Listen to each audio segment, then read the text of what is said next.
이처럼 모든 충만함이 예수님에게 있습니다. 새 성전 되신 예수님.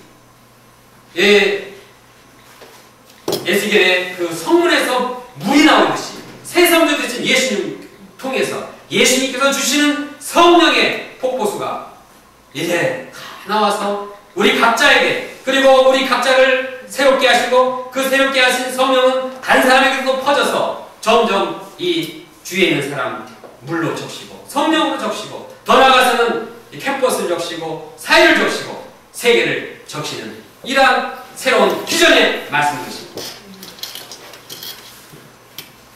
예수님은 내 안에만 성령의 역사를 체험하게 되었습니다.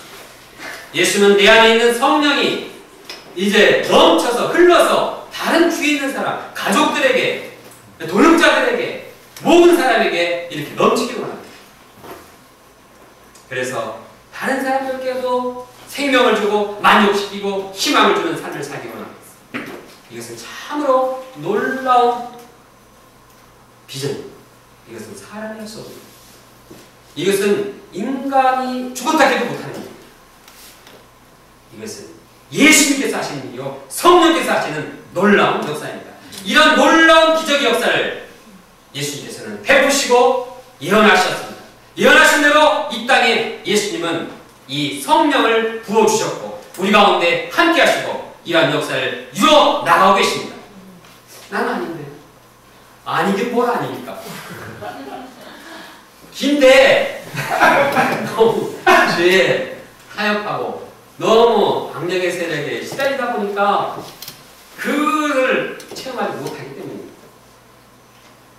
그러므로 우리는 아무리 죄악된 세상에 살더라도 이 성령의 약속을 믿고 성령의 이제 확신, 성령의 함께 하심을 확신하고 도전한 인생을 살아야겠습니다. 이것은 한 번에 내가 성령 한번 체험했고 그러면 끝나는 것이 아닙니다. 성령 계속 생수의 강이 흐르듯이 우리 생활 가운데 계속 생수의 강이 흐르도록 우리는 마음의 준비를 해야 됩니다.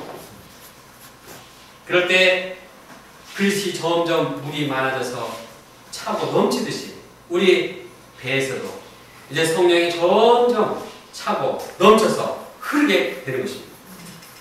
그럴 때 그리스도께서 주시는 생수로 가득 채워지고 이제 생수의 강이 흘러넘치게 됩니다. 그러면 우리가 어떤 행동을 하는 데 앞서서 먼저 예수님의 생수를 마시기 원합니다. 내게로 오라, 내게로 와서 마셔라. 내가 생수의 강을 넘치게 할 것이다. 우리가 다른 일을 많이 하기보다도 먼저 하기보다도 모든 일을 할 때 먼저 예수님께 가서 생수를 마시기 원합니다.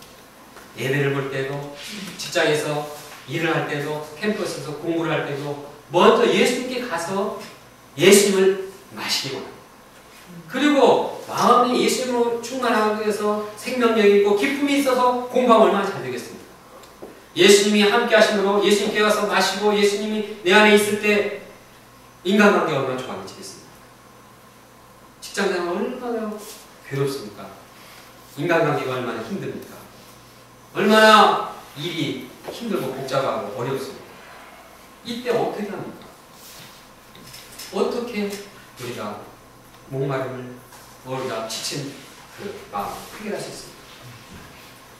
해결하지 못하면 계속 쌓이고 결국 예수님께 와서 마셔. 우리는 예배 때만 예수님께 와서 마시지 않는다. 직장에서도 학교에서도 예수님께 와서 먼저 마시는 그러한 삶을 살기를 원합니다.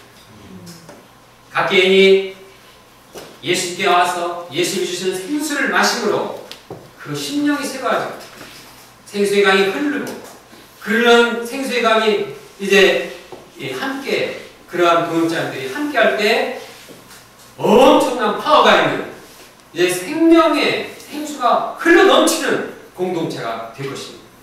그래서 우리의 공동체는 캠퍼스를 적실 것입니다. 우리가 예수님을 마실 때 마시지 못할 때 우리의 마음은 썩습니다. 죽습니다. 모여도 죽은 사람 모인 것처럼 힘이 없이 다들 힘들어하죠. 거기에는 소망이 없습니다. 우리가 이미 우리에게 주어진 성령의 역사를 믿고 예수님을 와서 예수님께 가서 마심으로 우리가 새로운 성령의 역사에 동참하는 귀한 생명으로서 이루기를 원합니다. 이러한 비전을 이루기 위해서 우리가 구체적으로 어떻게 할까요? 다른 프로그램을 만들어서 추진하고자 주장하지 않습니다.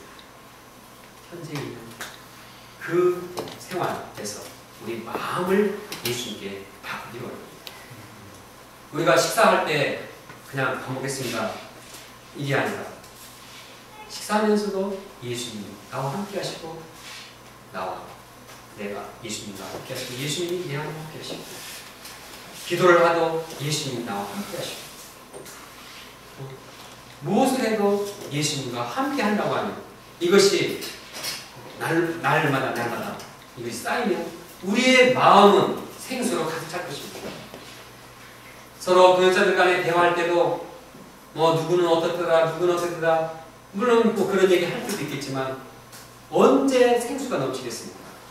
그 사람 안에 있는 예수님을 영접하고 내게 있는 예수님을 서로 은혜 나누는 예수님의 은혜를 서로 나눌 때 거기에 예수님이 충만해지고 그게 생명력이 충만해집니다. 모든 일을 할 때 우리 마음 자세를 바꾸는 거예요.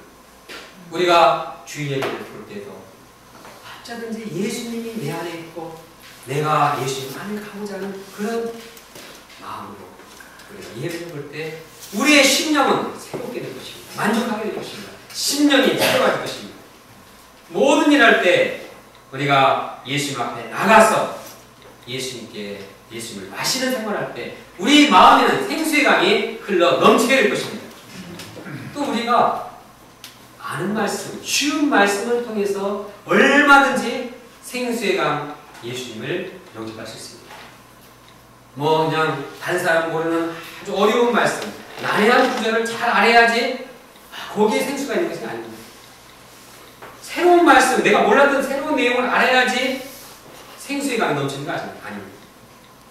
오히려 그런 것 자꾸 하다 보면 생수의 강이 아니라 교만의 강이 그와 함께 하기 쉽습니다. 우리가 십자가에 돌아가신 예수님, 부활하신 예수님, 그 예수님을 마음 영접할 때 얼마든지 우리 마음 가운데 성령으로 충만하게 됩니다. 사도 바울은 고린도 성도들의 문제가 있을 때 내가 이미 가르쳐준 십자가 부활의 말씀을 다시 상기하라고 말하고 있습니다. 그들에게 성령의 역사 모든 것을 말하지만 십자가 부활의 말씀을 마음에 묵상하고 심령을 새롭게 하기를 권하고 있습니다. 이처럼 우리가 생활 속에서 우리가 영접한 단순한 진리 속에서 예수님을 만날 때 우리는 우리 내면의 생수의 강으로 넘치게 될 수가 있습니다.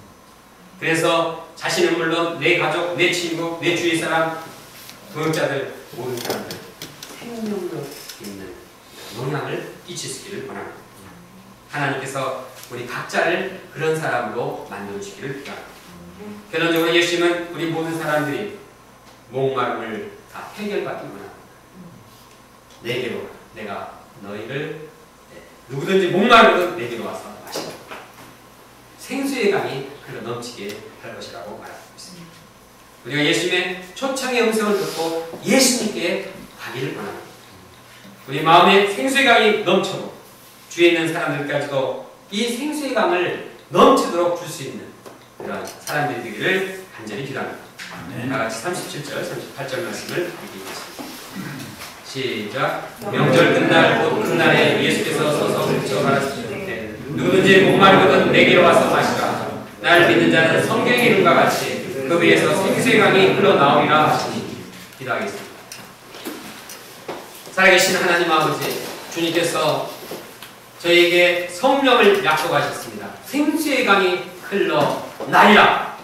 이제 우리를 만족해 하고 우리를 기쁘게 하고 우리의 삶을 새롭게 하시는 성령을 주셔서 감사합니다.